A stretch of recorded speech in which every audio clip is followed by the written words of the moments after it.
এই গণ অভ্যুত্থানের প্রেক্ষাপট রচনার মূল নায়ক যদি কেউ থাকে, মূল কৃতিত্বের দাবিদার যদি কেউ থাকে, সবার আগে এক নম্বরে দেশনেত্রী বেগম খালেদা জিয়াকে জুলাই গণ অভ্যুত্থানের জন্য সেই কৃতিত্বটা অবশ্যই ওনাকে দিতে হবে। একাধিক গণ অভ্যুত্থান হয়েছে, তা কোনোদিনও মুক্তিযুদ্ধের সাথে তুলনা বা সমতুল্য করা যাবে না। প্রথম নারী মুক্তিযোদ্ধা হিসেবে দেশনেত্রী বেগম খালেদা জিয়া, তাকে স্বীকৃতি দেওয়াটা অত্যন্ত গুরুত্বপূর্ণ বলে আমি মনে করি।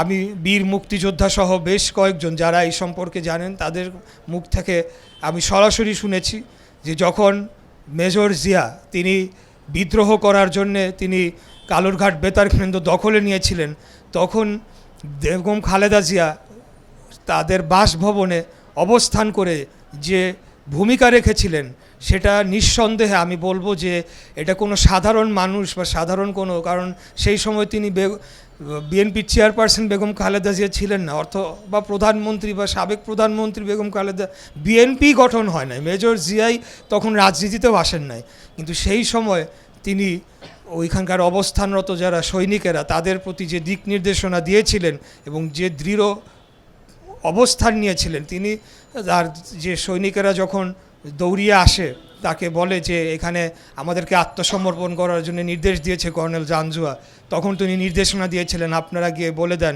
যে আপনাদের রিপোর্টিং অফিসার অর্থাৎ মেজর জিয়া উপস্থিত না হওয়া পর্যন্ত আমরা আত্মসমর্পণ করব না এবং আমাদেরকে আত্মসমর্পণ করব না।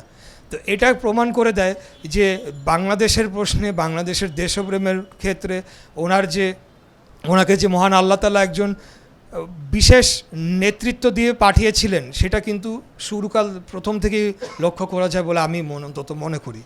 তো পরবর্তীতে আপনারা দেখেছেন যে কত ঝড় ঝুপ তুফান, কত বৈরী পরিস্থিতির মধ্যেও তিনি দেশপ্রেমের ক্ষেত্রে কোনো ধরনের আপোষ করেন না, বিধায় উনি আপসীর নেতৃত্বে পরিণত হয়েছিলেন। ওনার লিভার সিরোসিস, ওনার এত বয়স্ক একজন নারীকে বিনা চিকিৎসায় যে মৃত্যুর দিকে ঠেলে দেওয়া হলো, তাকে যে একটা নির্জন কারাগারে বছরের পর বছর বন্দি করে রাখা হলো, তখনও কিন্তু সমঝোতার চেষ্টা হয়েছিল। এই ঘটনাটি আমি সরাসরি আমার বাবার মুখে শুনেছিলাম, উনি যখন জীবিত ছিলেন। 2018 সালের নির্বাচনের আগ মুহূর্তে তাকে সমঝোতা করার জন্যে আমাদের নেত্রীর কাছে একজন বড় ব্যবসায়ীকে পাঠানো হয়, তখন খুনি হাসিনার পক্ষ থেকে, যে আপনি করেন, আপনার মামলা সব উঠে যাবে, অর্থাৎ নির্বাচনে অংশগ্রহণ করেন, আমাদের তার ফর্মুলা অনুযায়ী নির্বাচনে অংশগ্রহণ করুক বিএনপি এবং আত্মসমর্পণ করুক, তাহলে ওনার মামলা উইথড্র হবে, উনি কারাগার থেকে মুক্ত পাবেন। তখন আমাদের নেত্রী নাকি খালি একটা কথাই বলেছিলেন, আগে ওকে বলো পদত্যাগ করতে, তারপরে অন্য সব বিষয় নিয়ে কথা হবে। অর্থাৎ উনি নীতি, আদর্শ, দেশপ্রেমের ক্ষেত্রে বাংলাদেশের প্রশ্নে কোনোদিনও আপোষ করেন নাই, সেটা ওনাকে মৃত্যুর একদম ঝুঁকি মুখে ঠেলে দেওয়া সত্ত্বেও উনি এই ধরনের আপোষকামিতা যান নাই। তাই আমি মনে করি আমাদের আজকের যে জুলাইয়ের রক্তাক্ত গণ অভ্যুত্থান হয়েছে এবং মহান মুক্তিযুদ্ধে যে অবদান ছিল, আমাদের নেত্রী যে অবদান ছিল, সব কিছুকে আমাদেরকে ধারণ করতে হবে।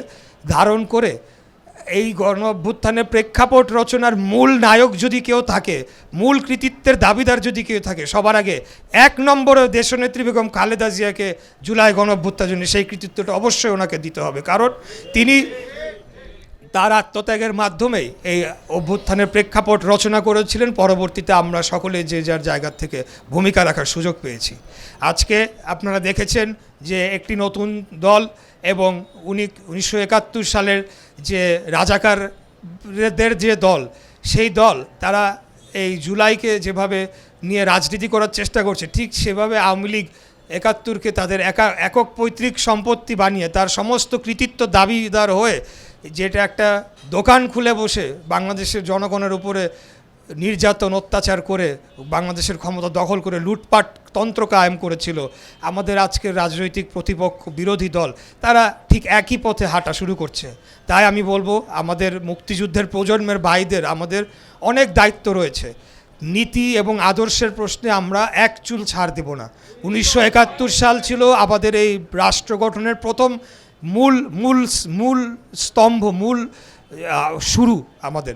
পরবর্তীতে যা কিছু হয়েছে তা বিভিন্ন সময় গণ অভ্যুত্থান, একাধিক গণ অভ্যুত্থান হয়েছে, তা কোনোদিনও মুক্তিযুদ্ধের সাথে তুলনা বা সমতুল্য করা যাবে না, এটা আমাদেরকে মনে রাখতে হবে। এই বিষয়ে কোনো ধরনের আমরা কম্প্রোমাইজ করব না।